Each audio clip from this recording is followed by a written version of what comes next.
All right, let's jump into another deep dive.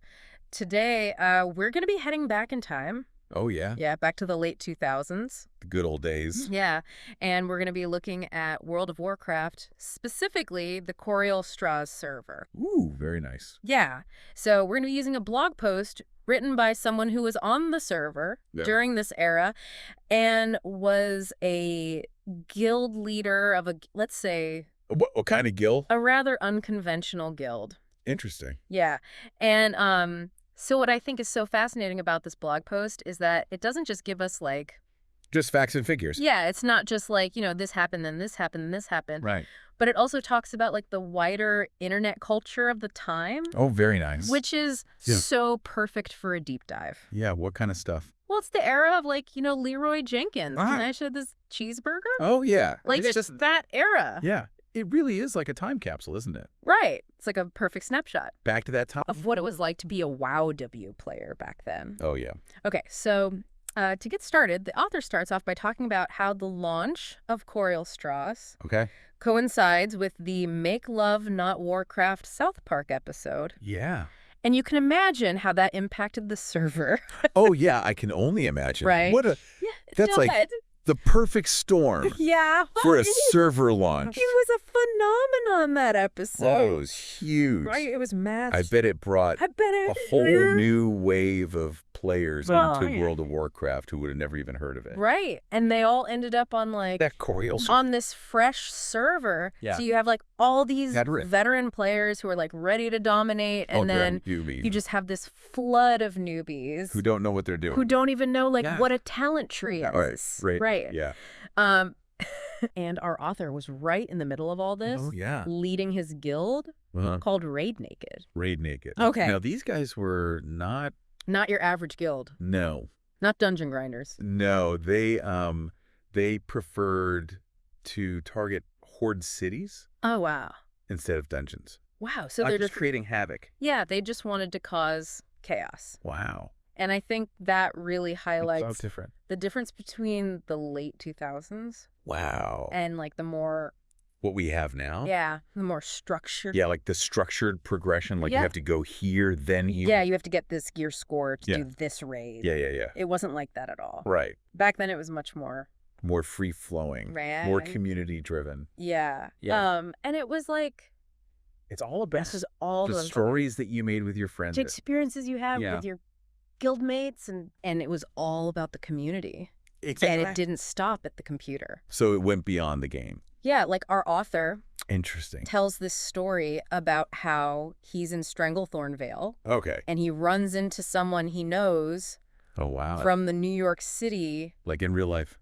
Rave scene, like from real life. Right. They both played on the server and knew each other IRL. How about that? So it's like... And that's just one example. Like blurring the lines. The online world and the offline world were... Between the digital and the real. Yeah. They were starting to blend together. Totally. What do you think about that? I think it's, well, it just shows how powerful these online communities can be. Yeah. You're meeting people. You are. You're forming these, like, bonds with people over shared interests. Right. And it doesn't matter where they are in the world. It really doesn't. Like, you could be living in different countries. Yeah. And still have this really strong connection. Totally. Online. Yeah. It's pretty amazing, really. Yeah, and speaking of those connections, Korialstrasz was known for having like a really...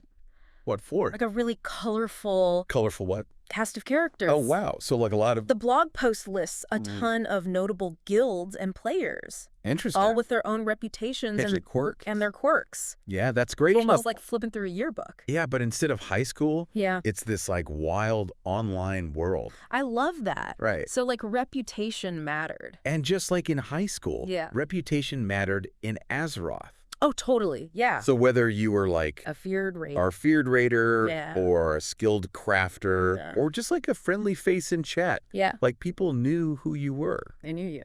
And what you were about. Yeah. Right. Yeah, it's so true. Yeah. And like these social dynamics really do play a role in shaping these online communities. Right. Right. Even in a fantasy setting, like, wow. Totally. So are you ready to hear about some of these? Yeah. Let's hear it. Korialstrasz legends. Okay, hit me. Okay, so we've got a guy named Ad Adif. Okay. And he was known as the server ninja. Okay. Now, I'm not sure if everyone listening knows. Yeah, so for those who don't know. What a ninja is. Ninja looting is when... Yeah, fill us in. Like, let's say there's a raid. Yeah. And an item drops that's supposed to go to someone. Yeah. But then someone else takes it. Oh, wow. That's ninja looting. Not cool. Right. Yeah. And Adif was notorious for this. Oh, no. After Alliance victories in Wintergrasp. Oh, so he would steal from his own faction? Yeah, like... The coal. And this is back when Wintergrasp was, like, huge deal. Yeah. So he really made a name for himself. Yeah, he did. And then you have a guy named Brawley. Okay. The Boomkin. The Boomkin now. Now, a Boomkin is... A Boomkin is... a type of druid that specializes in damage. Oh. And he was a popular night elf. Okay. Who later switched to the Horde faction. Oh, wow. He went to the dark side. Yeah, he did. And that move sparked a meme. Oh, really? Where players would bow down to him. When they saw him? When they saw him in the world. Oh, wow. Yeah. So he was like a legend. He was a legend. Wow. And then we can't forget Tazaria. Okay. The scribe. The scribe. She was a rogue. A rogue, okay. Who was known for writing fan fiction. Oh, wow. About the server. That's cool. And she, like, worked tirelessly to revive her old guild. Wow. Yeah. Dedicated. Right. Yeah. So pretty amazing. It's really remarkable how these players... all just added to the community. They each contributed to the unique tapestry. The tapestry, yeah. And the Korialstrasz community. Right. Like, it wasn't just about... killing dragons or conquering dungeons. Yeah. It was about the stories, the relationships, the shared experiences that really made this server feel like a living, breathing world. Yeah, like a real place. Yeah, right. Totally. But remember, all of this is happening against the backdrop of the late 2000s internet culture. Oh. A time when memes were exploding in popularity. Yeah. And our author dives right into that. Oh, does he? Yeah, he mentions classics like Leroy Jenkins. Can I has Cheeseburger and over 9,000? Of course. And it's just like... it's a trip down memory lane. It's wild to think how... it's amazing how... like, those memes weren't just, like, funny images and phrases. Yeah, they were like... they were a way of... yeah, they were like... a way of communicating. Right, like they were a way of communicating and sharing experiences. Right. And inside jokes. With a global community. But to the whole internet. Yeah. Think about it. Like, back then, in those early days of, like... yeah, when everyone was getting online. Widespread internet access, like, these memes... helped people connect with others. Yeah, totally. Who shared their sense of humor. Shared their sense of humor and their love of gaming. Yeah. Like, it was... the birth of a new culture. Right. Like, the birth of a new online culture. And Korialstrasz was, like... right in the middle of it. Right in the middle of it. Yeah, that's awesome. Yeah, and it's interesting how these memes weren't just... they weren't just external forces. Yeah, they weren't just external forces impacting the server. Right. Like, they were woven into the fabric of the community. Yeah. They shaped the way players interacted with each other and created a sense of... shared identity. Yeah, like... it makes you think about how... how those seemingly silly memes... actually had this big impact. Played a role in shaping online communities and like creating these early online spaces where people could connect and bond. Totally. Right. Yeah. It's pretty amazing. It's really wild to think about how these little things have such a big impact on the way we interact online. Okay. But what? It wasn't all fun and memes on Korialstrasz. Oh, no. Our author also talks about a growing problem. Okay. That was starting to plague online games. Oh, no. What's that? Bots. Oh, bots. Yeah. Specifically, he describes his frustration with encountering these automated opponents in Battlegrounds. Oh, yeah. And PvP. And how it, like... it ruins it. Sucks the fun out of player versus player combat. Right, because you're not playing against a person. Right. You're playing against a machine.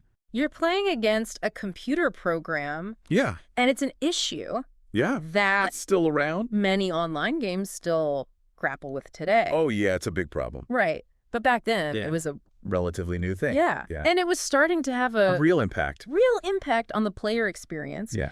And our author... he didn't just complain about it. He actually tried to do something. He actually came up with creative solutions for dealing with these bots. Wow, that's cool.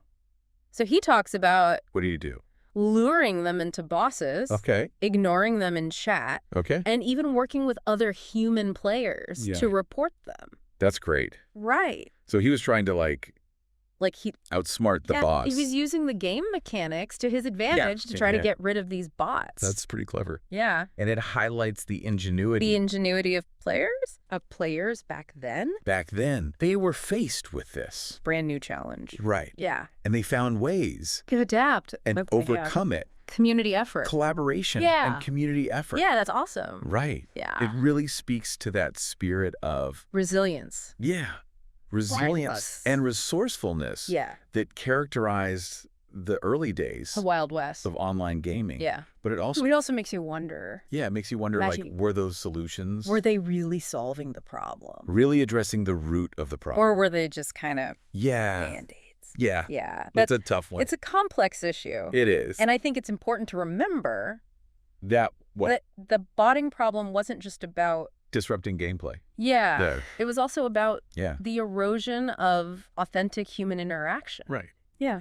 Because when you're fighting against a predictable automated opponent, it takes away from that element of surprise. Totally. That sense of strategy and mind games. Yeah. That makes PvP so compelling. Right. You're not really. And that's a loss that goes beyond the game itself. Yeah, just the game itself. Yeah. It's about the erosion of those genuine human connections that make online communities so special. So special, right? Right. Okay. So we've talked about the impact of pop culture. We've talked about the unique personalities of Korialstrasz. Yeah. We've talked about the rise of memes and the challenges of botting. Yeah. But this deep dive is about more than just battles and bots. Okay. It's also about the strategic side of WoW. Oh, interesting. And there's no better place to showcase that. Than where? Than the auction house. Ah, the auction house. The heart of the economy. Right. Yeah. More than just a marketplace. That's like a whole world in itself. Like a microcosm of real world economics. Totally. Where savvy players can amass fortunes. Through shrewd trading. As a market manipulation. Right. Yeah. And our author was a master of the auction house of this economic PvP. Oh, wow. He called it economic PvP. Yeah. That's great. That's what he called it. I love that. He had this ruthless approach to maximizing profits. Yeah. With a So he had a detailed daily schedule. Oh, wow. Recommended add-ons. Yeah. And a whole like a philosophy built around supply and demand. Understanding supply and demand. Yeah. It's fascinating how he was able to apply these real world economic principles to the game, to the virtual world of Azeroth. Yeah, that's cool. Right. It shows how much depth there is. A deep understanding of the underlying forces that drive markets, whether they're trading stocks or virtual goods. Virtual goods, right? Right. He even had specific strategies for identifying undervalued items. Okay. Exploiting price fluctuations, and even trends. Predicting market trends. Wow. Like this guy was playing 4D chess with the auction house. Wow. It's a reminder that there are many different ways to play. So many different ways to win in World of Warcraft. Right. Yeah. Some players focus on raiding, others focus on PvP. Others on the auction house. And still others, like our source, find their niche. Yeah. In mastering the auction house, the intricacies of the auction house, right? And it's that diversity of gameplay and player personalities. Right, player personalities that made servers like Korialstrasz so fascinating. So fascinating. Right. It wasn't just a game. It was a world. Yeah, it was a vibrant world where people could express themselves and connect with others. And create the unique stories. Unique stories. Right. It's really cool. It's pretty amazing. Yeah. You know, it's fascinating to think about how all these elements we talked about, the memes, the social dynamics, the economic strategies, all came together to create this unique cultural ecosystem on Korialstrasz. Right. It really was like a melting pot. Yeah. A melting pot of different play styles and personalities, all interacting in this shared virtual space. Right. And what I think is so striking about what? About this blog post is that it captures not just what happened, but like the feel. Yeah, the feel of the era. Of that era. Yeah. Like the late 2000s were a really formative period. For online gaming. They were. And you can just sense that. That energy and excitement. In the author's writing. You can almost feel that sense of wonder and discovery, like that feeling that anything was possible. Right. In this new online world. And remember, this was before things like cross-realm play became commonplace. Right. So back then, when you logged on to Korialstrasz, you were interacting. With the same group of people. With the same group of people day in and day out. That fostered a real sense of community. Like your own little digital town square. Exactly. Right. And within that town square, you had all these different factions and personalities emerging. Which brings us back to the author. Our author and his unconventional guild. Raid Naked. Their decision to target horde cities instead of raiding dungeons, I think really speaks volumes. About what? About the play style of the era. Like, it was about finding creative ways to have fun with your friends, to, like, make your own mark on the server, even if it meant going against the grain. Totally. And their approach wasn't just about causing chaos. No. Hurdles. It was also about understanding the game mechanics in a different way. Right. They had to figure out how to infiltrate these heavily guarded cities, how to coordinate attacks with limited resources, and how to escape with their virtual lives intact. Right. Like, it's like they were playing a completely different game within the game. Within the game, right? And it's a reminder that sometimes the most memorable experiences come from those unexpected moments, like those times when you skip outside the path. Step outside the prescribed path and forge your own adventure. I love that. Right. Speaking of memorable experiences, let's circle back to what? To the author's encounter. Oh, yeah. With someone from the NYC rave scene. The real world NYC rave scene. Right. While playing in Stranglethorn Vale. Yeah. It highlights how those boundaries between the virtual and the real. Yeah, between the virtual and the real were becoming increasingly blurred. Yeah. Like, that reminds me of a time when I was playing, well, I won't go into the whole story, but let's just say I ended up meeting someone online who lived just a few blocks away from me. Wow. We had been raiding together for months before we realized. You were practically neighbors. Yeah. Wow. It's amazing how online connections can lead to real-world friendships. Real-world friendships. And even unexpected encounters. Yeah. It really is a testament to the power of shared interests. Shared interests. To bring people together. Yeah. Regardless of physical distance. Regardless of physical distance, yeah. And as online gaming evolved, those connections only became more intricate and far-reaching. Yeah, I agree. Right. Highly. But even as those communities were flourishing, there were also challenges emerging. Oh, right. We talked earlier about the rise of bots. And how our author came up with some clever solutions. Yeah, he came up with some clever ways to deal with them in Battlegrounds. Right. But were those solutions? Yeah, like, were those solutions really effective?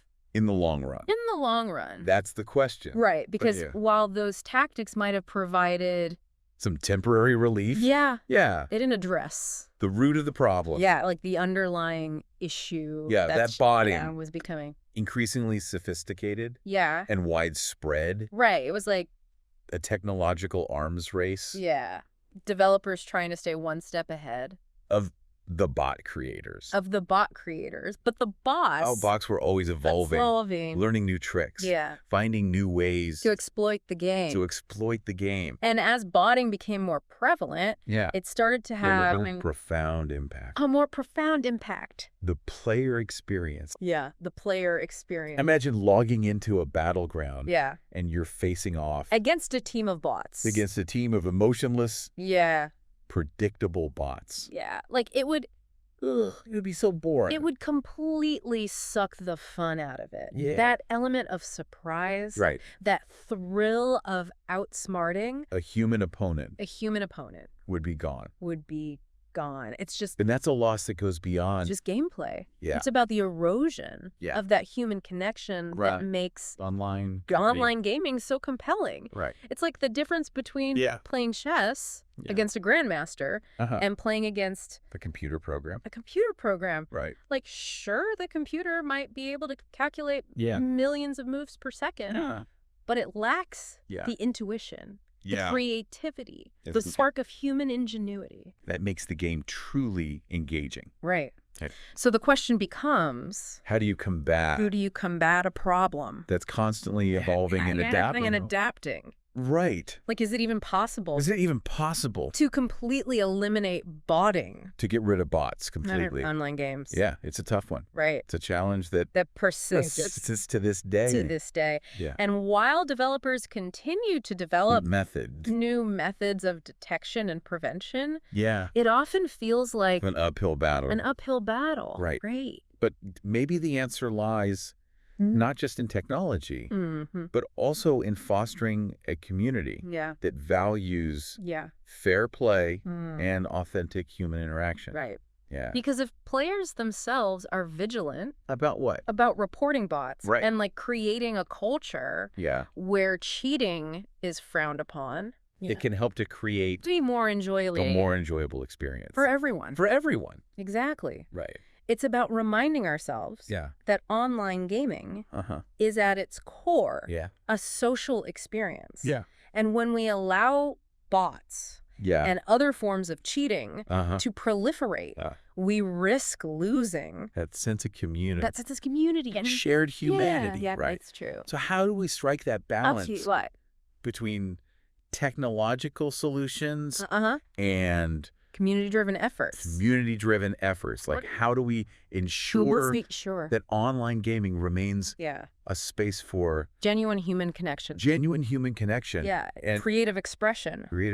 Yeah, even as technology continues to evolve. That's a good question. It's a question that deserves further exploration. Right. But I think it starts with... recognizing the value. Of what? Of those human connections, of that shared sense of wonder and discovery that drew us to online gaming. In the first place. Absolutely. Because even amidst all the challenges and complexities, there's something truly magical. Yeah, truly magical about logging into a virtual world and connecting with others. Yeah. Share your passions. And interests. Yeah, right. It's a beautiful thing. It is. Yeah. Let's not dwell on the negative. No, let's not dwell on the negative for too long. Right. We were talking earlier about the lighter side. The lighter side of Korialstrasz. Yeah, of Korialstrasz. And those classic... late 2000s memes.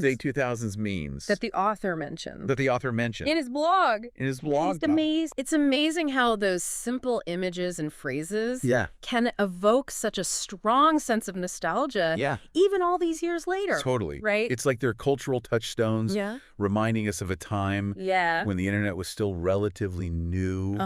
And there was this sense of shared discovery and excitement in the air. Remember Leroy Jenkins. Wow. Man. That video was legendary. Okay, classic. It perfectly captured that mix of chaos and camaraderie. It's defined. That defined early online gaming. Yeah, early online gaming. Yeah. And kind of has a cheeseburger. Oh, yeah. That image. Of the grumpy cat. Of the grumpy cat. Misspelled caption. With the misspelled caption. It's so silly. Yeah. But it also speaks to the way that memes could spread like wildfire online. Connecting people through... It's a shared laughter and absurdity. Right. Yeah. And let's not forget... Over 9,000. Over 9,000. Which became a catchphrase for anything ridiculously powerful or impressive. Yeah. Yeah. And these memes... they weren't just funny. They were a way of communicating. Of expressing yourself. In a way that resonated with others. Right. Yeah. Like every generation has its slang. It's like every generation has its own slang. Right. Its own way of communicating. And memes. And memes were a big part of that. A big part for the early internet generation. To the early internet generation. Yeah. Right. Yeah. And what's interesting is that those memes weren't just confined to the internet. Yeah, confined to the internet. Yeah. Like they started to bleed into popular culture. Popular culture. Appearing on Yeah, like t-shirts, TV shows. T-shirts, TV shows. Even in everyday conversations. It was a sign that online culture. It was a sign that online culture was becoming mainstream. Influencing the way we communicated. Communicated the way we thought. The way we thought. And the way we interacted with the world around us. Interacted with the world. Oh, true. And Korialstrasz with its vibrant community and its embrace of internet humor was a perfect example of what? Of how those memes could shape and define an online space. Yes, but beyond the meme. And the social dynamics. Yeah, beyond the memes and the social dynamics. There was another layer to the Korialstrasz experience that's worth exploring. Which is the economic side. The economic side, right? Remember how our author talked about his economic PvP strategies. Auction house. Oh, yeah. He approached the auction house. Yeah. With the same level of strategy and cunning that he brought to his unconventional rates. Yeah. He had a system. He had a system for everything. From identifying undervalued items to exploiting market fluctuations. Yeah, he was like a virtual Wall Street trader. Constantly analyzing trends. Predicting shifts in supply and demand. And finding creative ways. To maximize his profits. Yeah. It's fascinating how he was able to connect his in-game strategies. To real-world economic principles. He understood that. Yeah. The same forces that drive stock markets. Stock markets and commodity prices also apply to the virtual marketplace. The virtual marketplace of Azeroth. It's really cool. It's a testament to the depth and complexity of World of Warcraft. That it can support such intricate economic systems. And it's also a reminder that even in a fantasy setting, there are valuable lessons to be learned about real-world concepts like supply and demand, market psychology, and the art of negotiation. Right. Yeah, it's funny. It's funny because we often think of online gaming as an escape from the real world. But in many ways, it's a microcosm. It can be a microcosm of real-world systems and dynamics. Right. That's a great point. Whether it's the social hierarchies. The economic principles. Or the challenges of collaboration and competition. Online games often reflect. The complexities of the world around us.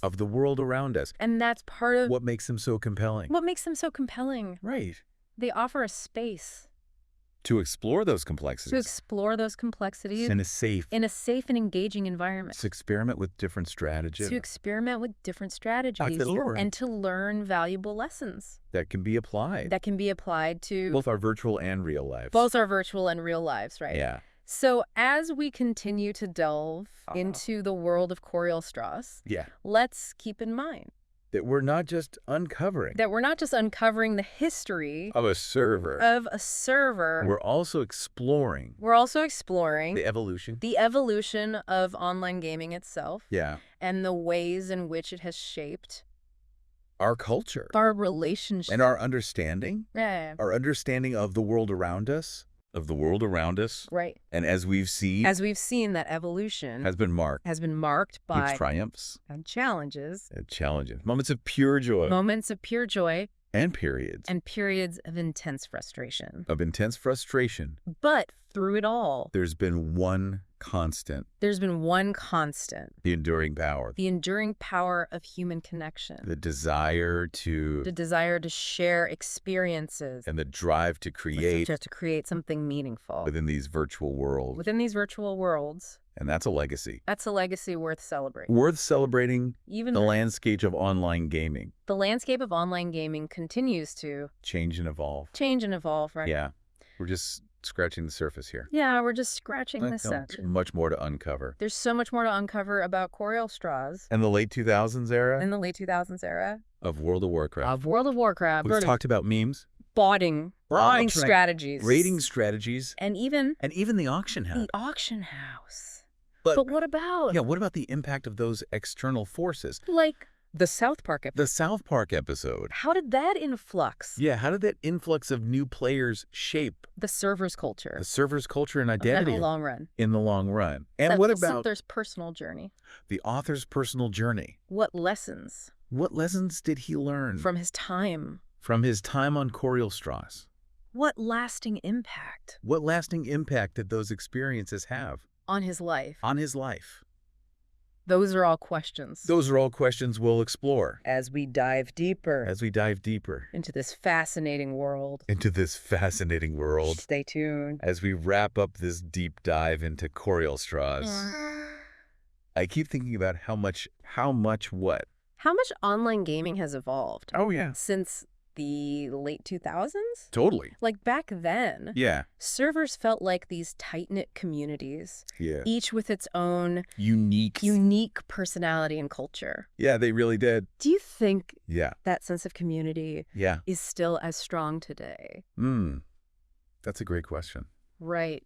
And it's one that's been on my mind. Yeah. As we've been exploring this blog post. Yeah. The landscape of online gaming has certainly changed. Yeah. Like servers are often larger now. Yeah. More interconnected. Right. And less geographically defined. Right. It's easier than ever to connect with players from all over the world. Yeah. You don't even think about it. Which is amazing. Yeah.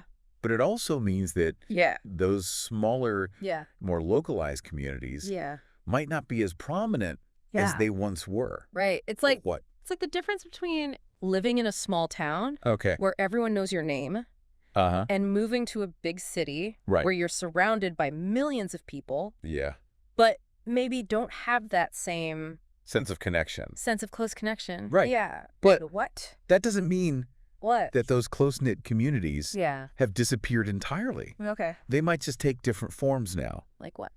Think about guilds, yeah. Discord servers, or even Twitch communities. Right. These are all spaces where players can connect with like-minded individuals, share their passion for gaming, and build lasting relationships. That's a good point. So maybe it's not so much that online communities have become less vibrant, but rather they've become more diverse and decentralized. Yeah, right. I think that's a fair assessment. Okay. And in some ways, that's a positive development. In what way? It means that online gaming is becoming more inclusive and accessible to people. From all walks of life. From all walks of life. Right.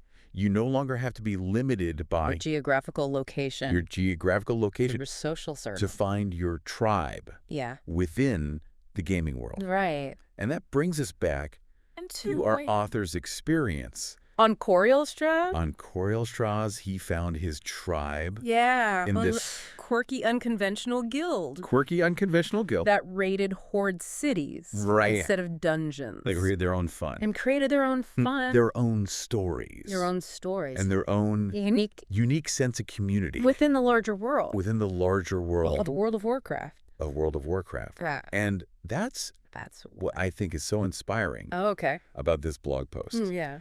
It's a reminder that even in a massive online game, like, wow, you can still find those pockets of authentic connection and shared experience. Right. It's about finding your people. Those who share your sense of humor, your passion for the game, and your willingness to embrace the unexpected. Right. And it's about Creating your own. Creating your own legacy. Your own mark on the serve. Your own mark on the serve. Even if it's something as small as a meme. Yeah, a meme or an inside joke. Remember how our author talked about the Leroy Jenkins incident? Yeah, the Leroy Jenkins incident. All those. And all those other classic memes. Yeah, they might seem silly now. Yeah. But they were a way of connecting with others. Of building shared culture. A shared culture of making those online spaces. Making them feel like home. Like home. Yeah, absolutely. And that sense of shared understanding. That feeling of belonging to something larger than yourself is something that we all crave. I think we all crave. Whether we're playing World of Warcraft. Or just navigating the complexities of everyday life. Yeah, the complexities of everyday life. Yeah. A fundamental human need. In online gaming provides a powerful platform. For fulfilling that need. Right? It allows us to connect with others.